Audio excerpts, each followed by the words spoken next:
Sunt vremuri ca acestea care ne fac să ne regăsim, întrebându-ne cum am ajuns aici. Cum a spus Iov, omul născut din femeie are puține zile de trăit, dar se satură de necazuri. În timp ce am putea fi cuprinși de frică sau întristare, noi chiar avem un loc spre care să ducem acea durere. Noi îl avem pe acela care este capabil să aducă pace chiar în miezul unei mari furtuni.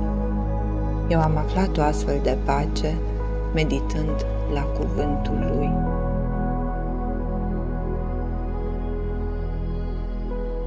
Cel ce locuiește în ajutorul celui prea înalt, într-o acoperământul Dumnezeului cerului se va sălășlui. Va zice Domnului, sprijinătorul meu e și scăparea mea, Dumnezeul meu, voi nădăjdui spre dânsul, că El te va izbăvi din cursa vânătorilor și de cuvântul tulburător. Cu spatele te va umbri pe tine și sub aripile Lui vei nădăjdui. Ca o armă te va înconjura adevărul Lui.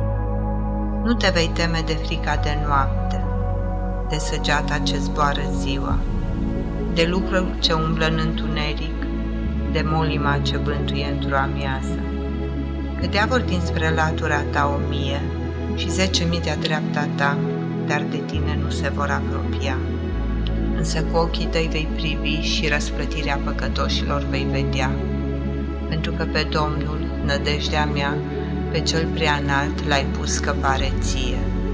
Nu vor veni către tine rele și bătaie nu se va apropia de locașul tău, că îngerilor săi va porunci pentru tine ca să te păzească în toate căile tale.